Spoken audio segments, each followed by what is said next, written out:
Vote প্রচারের শেষ দিনে দাঁতনে ধুন্ধুমার, দাঁতনে বিজেপি প্রার্থীর প্রচারে হামলা, গাড়ি ভাঙচুর। দাঁতন থানার সামনে অবরোধ করে বিক্ষোভ বিজেপি। স্টিং ভিডিও কাণ্ডের পর এবার দলে ভাঙন হুমায়ুন কবিরের। ভোটের দুদিন আগে আমজনতা উন্নয়ন পার্টির প্রার্থী তারা তৃণমূলে যোগ দিলেন। 5 জন প্রার্থী আমজনতা উন্নয়ন পার্টির তারা তৃণমূলে যোগ দিয়েছেন, যার মধ্যে খড়গ্রামের প্রার্থী যাদব দাস রয়েছেন, রানীগঞ্জের প্রার্থী রয়েছেন। এরকম 5 জন আমজনতা উন্নয়ন পার্টির প্রার্থী তারা আজকে তৃণমূলের দলীয় পতাকা হাতে তুলে নিলেন। মনোজ বন্দ্যোপাধ্যায় আমাদের প্রতিনিধি আরো বিস্তারিত বলবেন এই নিয়ে, কিন্তু তার আগে এই ছবি দেখতে পাচ্ছেন একেবারে তৃণমূলের দলীয় কার্যালয়ে গিয়ে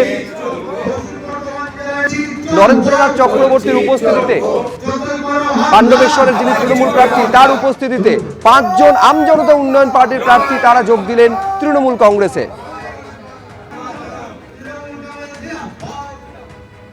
মনোজ বন্দ্যোপাধ্যায় আমাদের প্রতিনিধি আরো বিস্তারিত বলবেন এই নিয়ে। মনোজ, কি কারণে তারা আমজনতা উন্নয়ন পার্টি ছাড়লেন এবং কেনই বা তৃণমূলে যোগ দিলেন?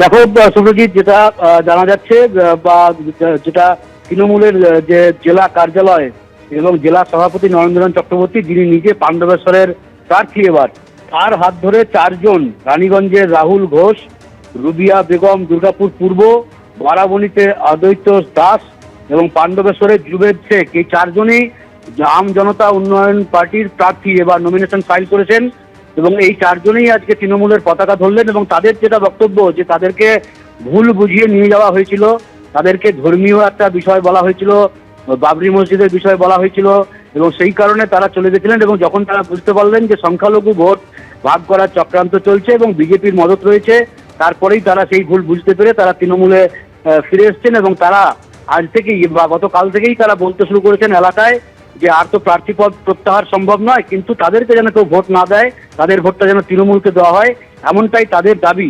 পাশাপাশি তৃণমূলেরও দাবি যে সংখ্যালঘু ভোট ভাগের চক্রান্ত করে বিজেপি তাদেরকে ভুল বুঝিয়ে আইএসএফ এ নিয়ে গেছিল, এই আমজনতা উন্নয়ন পার্টিতে নিয়ে গেছিল এবং সেখানে তারা প্রার্থী হয়েছিল। তারা নিজের ভুল বুঝতে পেরেছে এবং তারা তৃণমূলে ফিরে এসছে, এমনটাই তৃণমূলের দাবি।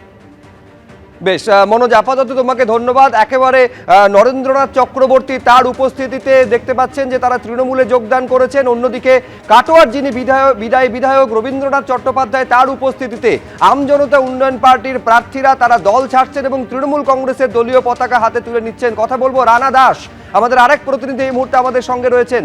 ঠিক কি কারণে তারা এই সিদ্ধান্ত নিলেন এবং একেবারে দেখতে পাচ্ছি তৃণমূলের বিদায়ী বিধায়কের উপস্থিতিতে দলীয় কার্যালয়ে তৃণমূলের পতাকা হাতে তুলে নিলেন তারা। রানা, একেবারেই আর দেখো 72 ঘন্টা বাকি রয়েছে এবং তার মধ্যেই দেখা যাচ্ছে যে প্রার্থী তিনি কিন্তু আমজনতা উন্নয়ন পার্টির যে প্রার্থী খড়গ্রামের যাদব দাস, তাকে দেখা যাচ্ছে যে তৃণমূলের যিনি বিধায়ক ছিলেন তার কাছ থেকে পতাকা তুলে নিচ্ছেন এবং তিনি তৃণমূলের জেলা সভাপতিও বটে।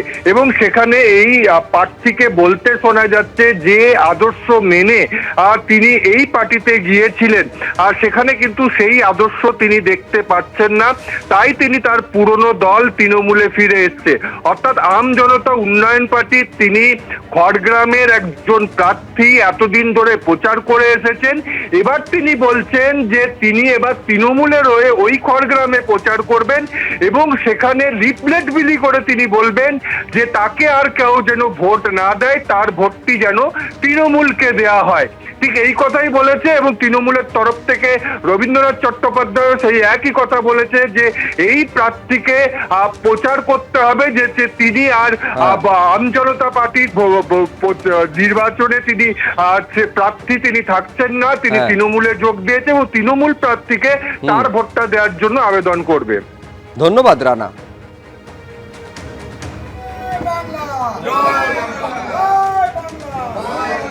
তো আমি বলছি, এটা আমরা যা বলছি কি আমি মীর জাফরের রোল চাই না।